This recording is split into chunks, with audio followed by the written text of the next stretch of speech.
Hi guys, எல்லாம் எப்படி இருக்கீங்க? நீங்கள் எல்லாம் நல்லா இருக்கீங்களா? நானும் சூப்பராக இருக்கேன். நேற்று ராத்திரி எனக்கு உடம்பு சரி இருக்குல்ல, அதனால் நான் பாத்திரம் எப்போவுமே ராத்திரியெல்லாம் கழுவி வச்சுட்டு தான் தூங்குவேன். ராத்திரி கொஞ்சம் உடம்பு முடியாததுனால நான் கழுவல. எல்லாம் அப்படியே தான் கிடக்குது. எங்கே பாருங்கள், எல்லாம் பாத்திரம்லாம் அப்படியே தான் கிடக்குது. எல்லாம் எழுந்து இப்போ தான் தேய்க்கணும். தேய்ச்சிட்டு நானும் எதுவும் சாப்பிடல. சாப்பிட்றதுக்கு 12 மணி ஆக போகுது. பசி வந்துடுச்சு. உடம்புல சும்மா உக்காந்தே இருந்தேன். சரி, பசி வந்துச்சே, சாப்பிட்டு தானே ஆகணும், எழுந்து சாப்பிடுன்ட்டு உடம்பு சொல்லிச்சு. அதனால் எழுந்து வந்து பார்த்தேன். சப்பாத்தி மாவு ராத்திரி பெஞ்சு வச்சது அப்படியே இருந்தது. அது ஃப்ரிட்ஜில் எடுத்து வச்சுருந்தேன். அப்புறம் அதை எடுத்து வச்சு செஞ்சுக்கலான்னு எடுத்து வெளியே வச்சேன். அதுக்கப்புறம் பொரியல் கூட இங்கே வச்சுருக்கிறேன்.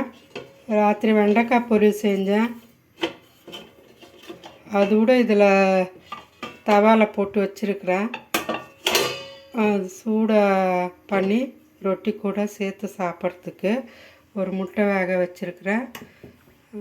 அப்புறம் வந்து மாவு ஆட்டி போட்டிருந்தேன். இது என்ன மாவுன்னா அரிசியும் கருப்பு உளுந்தும் சேர்ந்து அரைச்ச மாவு. இது புளிச்சிடுச்சு ஆல்ரெடி. காலையிலக்கு இட்லி செய்யலான்ட்டு ஆட்டி வச்சேன். கருப்பு உளுந்து அரிசியும் போட்டு அரைச்சி வச்சுருந்தேன். சரி, காலைல எழுந்து இட்லி சுடலாம் அப்படின்ட்டு. அதனால் என்னால் சுட முடியல, ஏந்துக்க முடியல. அதனால பசங்க எல்லாம் வீட்டிலலாம் வெளியே போய் சாப்பிட்டுக்கிறேன் அப்படின்ட்டு போய் கிளம்பிட்டாங்க. நான் இது சரி ஃப்ரிட்ஜில் எடுத்து வைக்கணும். வெளியே இருந்தால் புளிச்சிடும் இல்லையா?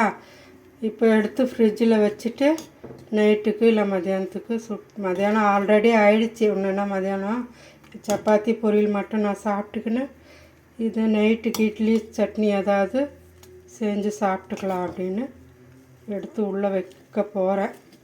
வெளியே இருந்தோம்னா ரொம்ப புளிச்சு கெட்டு போயிடும். அப்புறம் அவ்வளோதான் ஃப்ரெண்ட்ஸ், இன்றைக்கி என்னோடய ரொட்டீன் இது தான்.